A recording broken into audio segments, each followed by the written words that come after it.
Bonsoir. La bourse de Casablanca accentue ses pertes pour cette fin de semaine. Deuxième séance consécutive dans le rouge pour le Mazi, en repli d'1% sous la barre des 11 400 points. Des pertes plus prononcées pour le FTSE 15 qui dévisse d'1,2% au-dessus des 11 300 points. Et puis moins 1,10% pour le FTSE, des valeurs les plus liquides qui terminent la séance à 9 729 points. Et signe de la fébrilité du marché, le train de baissier de 15 secteurs d'activité et surtout celui des boissons en recul de 4,08%. Et au registre des plus fortes baisses, la première place revient à la SMI en retrait de près de 6%. La société minière Dimiter qui voit sa production annuelle baisser de 40% en raison des difficultés engendrées par les mouvements sociaux des riverains. En revanche, le marché a traité un volume record d'1,7 milliard de dirhams, réalisé essentiellement sur le marché de blocs et principalement autour du titre Le Sieur. En revanche, 67 millions de dirhams ont été réalisés sur le marché central, dont 15 millions à l'actif de Managem. Les chantiers marocains ne sont pas sans risque d'ailleurs. Chaque année, près de 2000 ouvriers décèdent sur leur lieu de travail. D'où la nécessité de renforcer le respect des règles de sécurité, notamment dans le secteur du BTP, une préoccupation majeure pour ces professionnels qui participent actuellement au salon Sécubat à Casablanca. Reportage Abdelrahim Bouhaddiwi.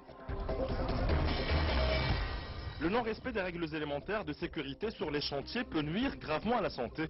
Ainsi, chaque année, le secteur du bâtiment déplore 60 000 blessés, un chiffre bien trop conséquent pour les professionnels du BTP qui participent actuellement au salon Sécubat de Casablanca. Et pour cette première édition, les organisateurs ont notamment mis l'accent sur le rôle de l'assurance et de la prévention. L'entreprise qui fait des efforts pour sécuriser ses employés est une entreprise qui va gagner en assurance. Et bien entendu, les assurances sont intéressées parce que ce qui les intéresse aujourd'hui, c'est que, de couvrir l'ensemble de la population, des ouvriers qui travaillent, plutôt que de travailler sur une petite niche à taux élevé. Pour sa première édition, Sécubat a voulu rassembler tous les acteurs des BTP tout en proposant une large palette de solutions. Aujourd'hui, la sécurité sur les chantiers passe également par le recours aux nouvelles technologies, des outils de contrôle mais aussi de prévention. Il y a authentification par... les patrons ou les propriétaires peuvent surveiller localement ce qui se passe dans le site, soit à distance via une connectivité, la connectivité à distance. L'organisation de cette première édition tombe donc à point nommé, soit à la veille de la signature par les professionnels des BTP d'un contrat programme avec l'État, un partenariat qui devrait renforcer la sécurité et limiter les risques sur les chantiers qui coûtent la vie à 2000 personnes par an.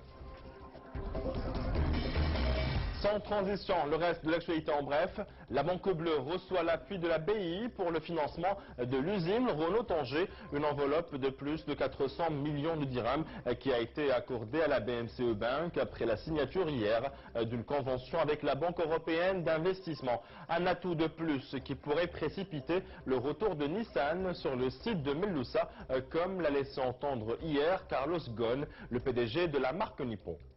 Malgré la crise, le Maroc reste attractif. Selon l'Office d'échange, le flux net des IDE entre 2007 et 2011 est resté tout à fait stable, en enregistrant une baisse relative d'une année à l'autre. En tout cas, sur les 5 dernières années, ils n'ont pas dépassé la barre des 22 milliards de dirhams, un niveau atteint en 2007 et qui n'était que de 13 milliards de dirhams en 2010. C'est officiel, Sophie Protéol prend le contrôle de Le Sieur Cristal, un deal finalisé après l'obtention du feu vert du chef de gouvernement Abdelilah Benkiran. Effective dès aujourd'hui, cette opération se chiffre à plus d'1,3 milliard de dirhams après la cession de 41% du capital du spécialiste marocain des huiles de table au groupe français. Par ailleurs, Le Sieur Cristal restera coté à la bourse de Casablanca. En revanche, les parts acquises par Sophie Protéol seront cédées à une société nouvellement créée détenue par Soprol et Castel. La Chambre allemande du commerce et d'industrie au Maroc a organisé récemment un débat autour de la stratégie marocaine de régulation du secteur de la concurrence. Partant de la législation qui régit la mission du Conseil de la concurrence, les participants ont cherché à connaître les champs d'intervention et les réalisations de cet organe de lutte contre les pratiques déloyales.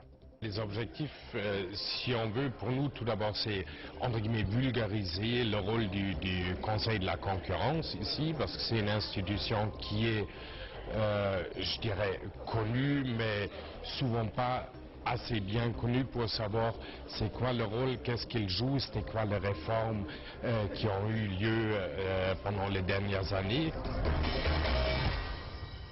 Elle est citadine, écolo, compacte et s'appelle Iriko. Non, il ne s'agit pas d'un concept car japonais, mais bel et bien basque en langue basque. Iriko signifie urbain.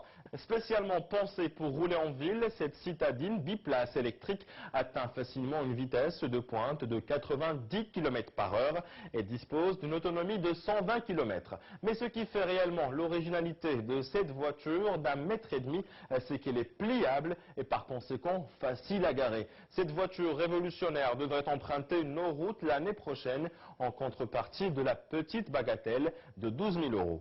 Bon week-end et à lundi.